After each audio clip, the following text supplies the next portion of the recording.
Welcome back to Avenues of Wisdom. My name is Kimberly. Don't forget to subscribe and leave a comment if this video resonates for you. This goes out to all my OT students who've been challenged, who have struggled. This is about the NBCOT, and I'm sharing my story.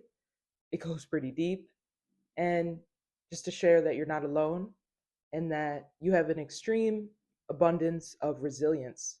And this video is a message of hope, overcoming, and succeeding in belief that you are a wonderful occupational therapist and that a test does not define the strength of your spirit and your gifts. And that's why I'm here to share my story. So let's dive into it.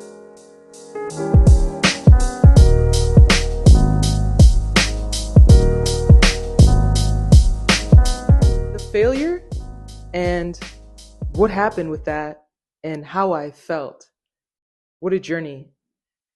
Taking the NBCOT is this daunting hurdle to overcome at the end of your schooling.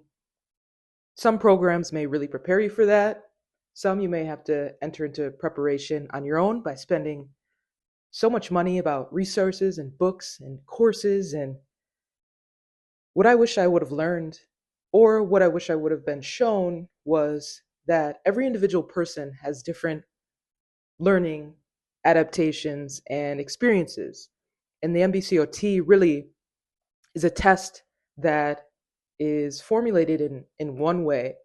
And that's why it's so important to make this video right now and to share how, if you are on this challenge or navigating this formulation of failure that I was really wrapped up in a snowball in, retaking the NBCOT, you can overcome this. And my story of what happened is so deep. And to take that test multiple times, in my experience, getting a 444, 447, 439, really being under that 450 window, and learning that my study schedule of 8 to 10 weeks, taking it over and over again, really, it was a deeper reason of why I wasn't passing. And the deep internal work that I had to do to overcome that hurdle and the belief that I deserved to become an OT and why I loved OT was a message in me finally passing that exam. There's so much that goes into taking that exam. Your study preparation. I had around 4 to 6 hours a day for 8 to 10 weeks. And even with that, I would take the test and fall short. There were deeper answers of, oh, I had a tutor, I had all the resources, I was putting in the time, but I still wasn't passing. What was the deeper meaning? I felt like I had deeper ancestral trials to overcome this sort of hurdle in movement in life. If you are a student who's a first generation student, say you're the first one in your family to really have this opportunity of education and level to really lead yourself and aspects of your family in this education system, you're not alone. I believe that was a part of my story in overcoming this exam. If you're looking for the details and in more of the ways and the preparation, more of those practical ways of how I passed, I can answer your questions or make another video. Drop a comment below if you have more detailed or refined questions. But I feel like it's important to share these kind of spiritual aspects of the story. How you're so deeply affected by failure, how you can feel you've let yourself down and everyone else down, how you can become extremely isolated and a fraction of yourself because you feel like you can't really accept this full joy of your life because you haven't achieved this hurdle, and how many of your friends are maybe passing or classmates or colleagues, and they're practicing or they're getting married and they're having children, they're having these huge life milestones, and you're struggling just to get a 450. It really weighs on you. And I believe it's so important to talk about, and knowing that you're not alone, and knowing that you have the strength and really dive into your belief systems in overcoming this exam and seeking out help, seeking out tutors, seeking out friends. Hey, let them know, like, yo, I'm struggling.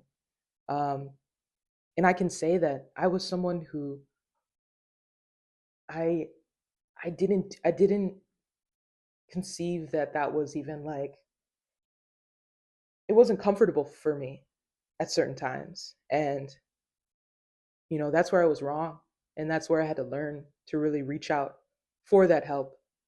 And that's some advice that I'm giving you if you're on the other side of this watching this, that you've been tasked with such a challenge, and there are so many people who are navigating this journey with you. And if you've just failed it and you caught this video, or if you're retaking it and you found this video, there's a reason why. And reach out to somebody who can help you.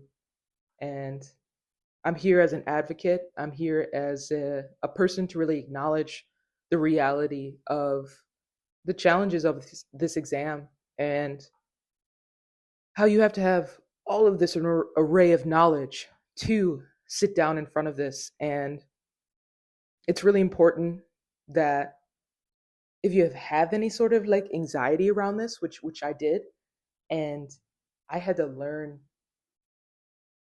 after taking it many times, to reach out and have testing accommodations.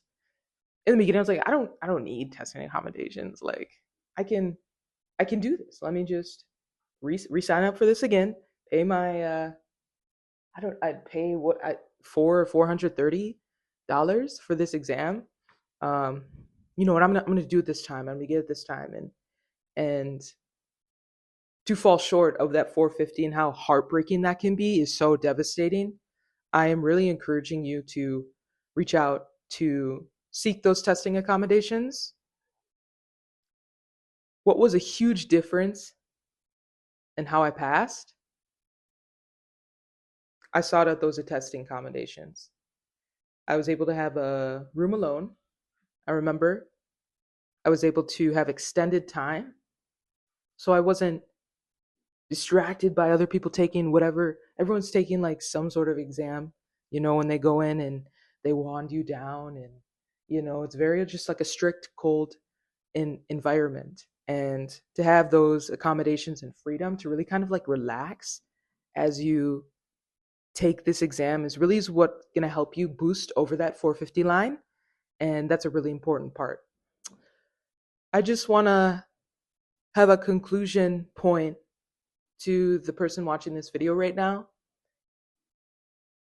Remember, in field work or volunteer work, or the best part of being an OT is having a patient sit across from you and really connecting with them in their life, where they are with whatever they're faced with, to come see you, and you being that source of encouragement, letting them know they can do this, they can achieve this, they can heal, being someone who's cheering for them, and how you're leading them in that setting of healing wherever you are.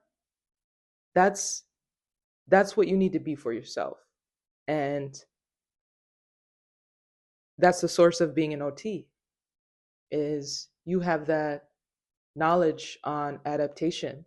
And as much as you can give out to others, please give yourself grace in this process and deep understanding. And know that it's not yes or no if you're going to pass this. This is just, when. So it's a very it's a very precious moment to take for yourself, and to give yourself grace, and to be that cheerleader for yourself. And I know there's times where you can feel deeply exhausted and you need months to reset because you've been studying and you haven't been able to socialize as much. You haven't been able to do things that you love. And it's so important to have an outlet during that time when you're studying. And to get outside in nature and go for a hike and really see people that you love and be transparent. Let them know what you're going through. And, people will really support you, and your family and your relations will really support you. And it's the people around you who will bring you through this process. And, the space that you are you are gifted with when you pass this test is so expansive that you're going to be such a great OT, and you're going to be such a great clinician, and you'll be really thanking yourself for not giving up. And that's the most important part. So don't forget to subscribe, leave a comment if you are somebody who's navigating passing the NBCOT. You're going to do it. And I'm rooting for you. And so thank you for tuning in today. I'm Kimberly, and have a great day.